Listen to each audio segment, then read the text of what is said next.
I just added some new wood and check out the smoke. But you know what? Because I have a cold air, actually watch this, maybe it'll show up, maybe it won't. You can actually see the air rushing in to feed the fire. I'm sitting down here, and where my living space is, right here, there's no smoke.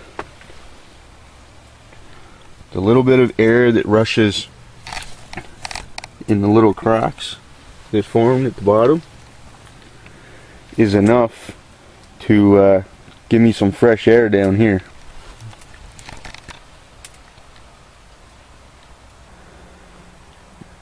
If you control where the air comes in, okay, you can direct the cold air away from you. Last night, when that was wide open, all the cold air was rushing right in, so right here it was freezing cold. Now it's a lot better. Speaking of air,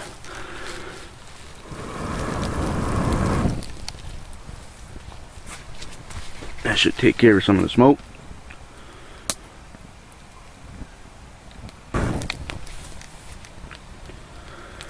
Yeah, I found that keeping it small is actually more difficult than keeping it big because, like I mentioned earlier, a small fire tends to go out a lot.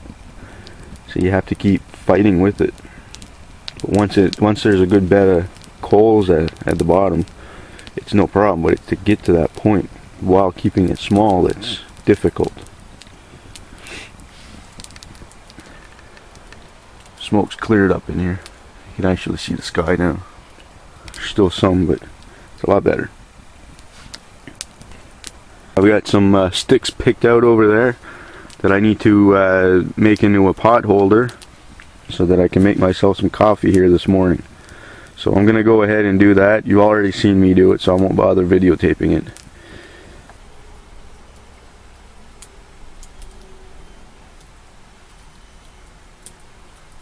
That's what's left over from my little tea light candle.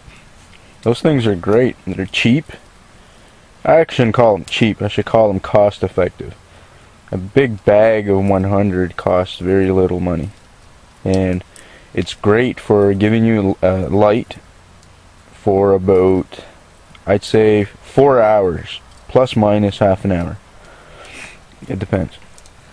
But you can expect at least about 4 hours worth of light from one tea light candle, which is perfect for getting whatever tasks you have to get done in here. They tend to blow out easily, but in a shelter like this, that's not an issue. And I need to plug that up.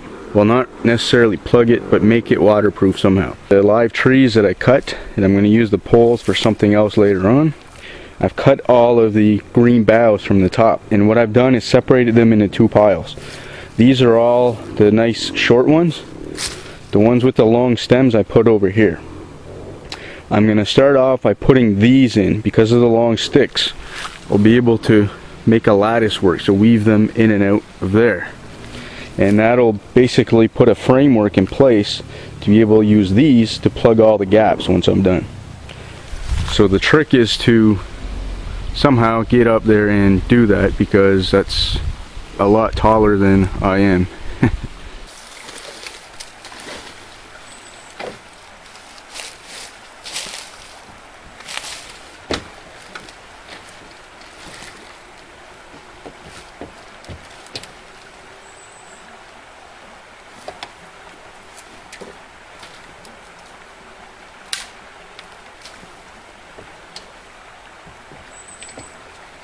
Kids, don't try this at home.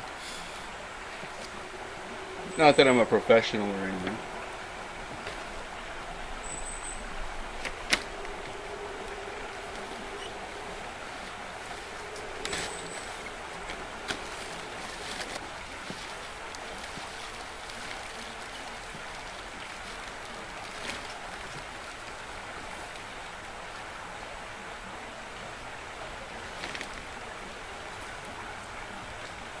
There we go.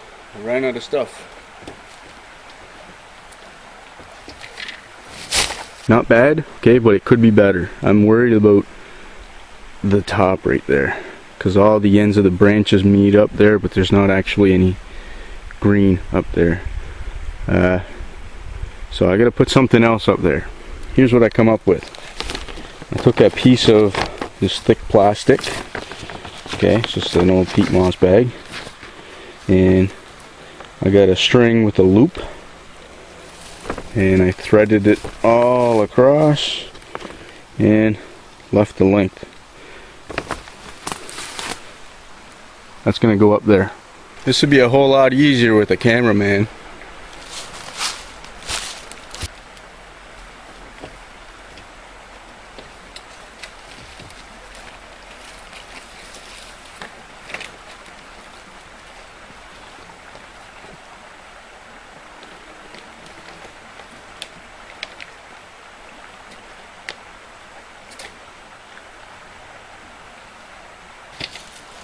It'll have to do.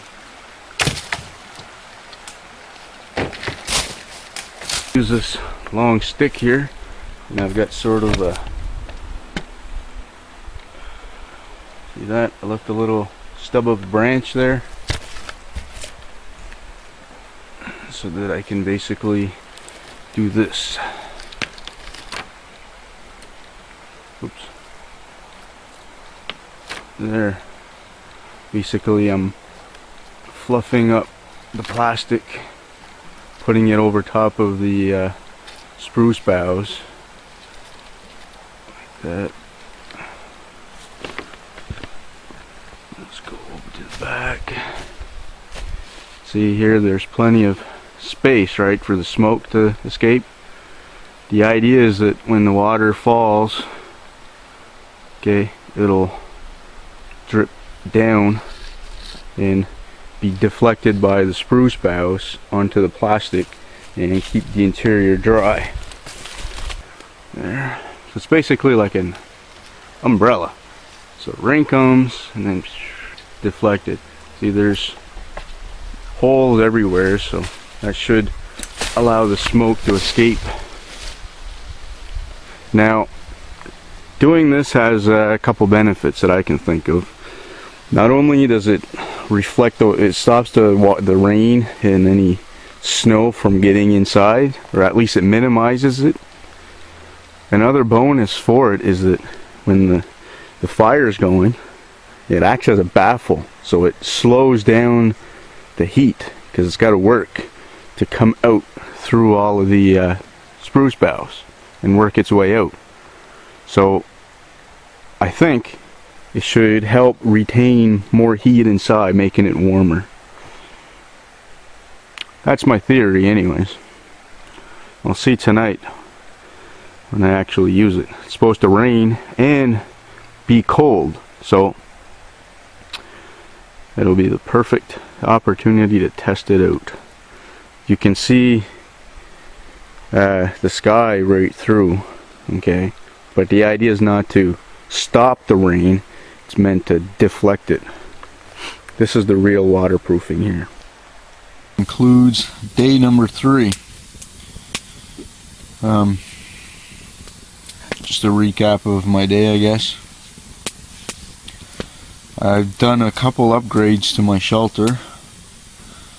The first thing I did was to get some rocks. Earlier in the day, I went out on a scout for some, actually, it wasn't a scout, it was a hunt. I got the itch to go hunting, and in the process, in the true nature of multitasking, I kept an eye out for resources, namely rocks, big rocks. And then I basically piled them up and I went for my hunt, which I harvested 1 partridge. I decided not to cook it here tonight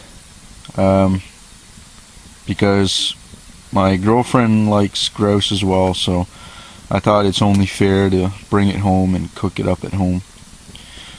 Basically bring a piece of the woods home. Once my hunt was over, the sky clouded over, and the wind picked up, so it looked like rain. So what I did is I went back with the ATV and got the rocks. So now I have a nice ring of rocks around my fire, which is great. It's a good upgrade. It's a lot safer, and the rocks will also absorb heat and then radiate it out once the fire's out. The rain has started. You might be able to hear it.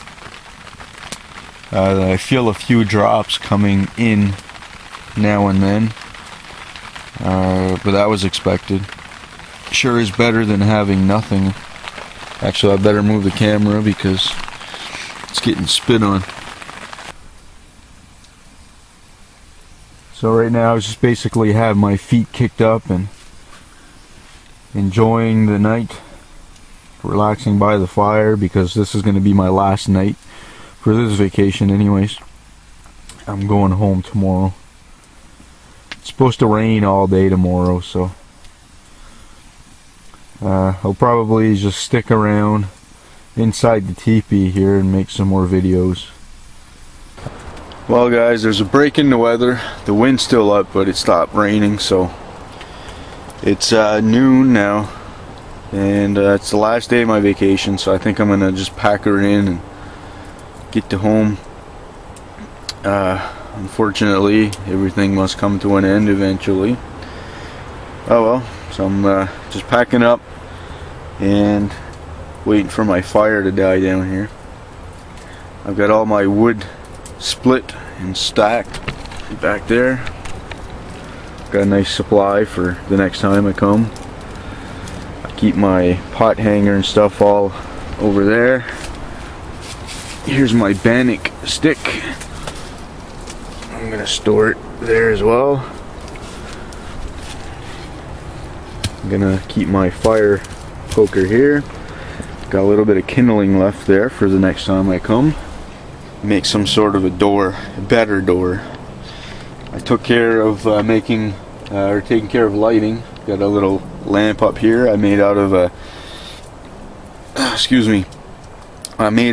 tin can I found in the woods. Actually, I found two of them. The other one's over there, but I only tried the one. This one here I haven't tried yet, but it's pretty simple. I know it's gonna work.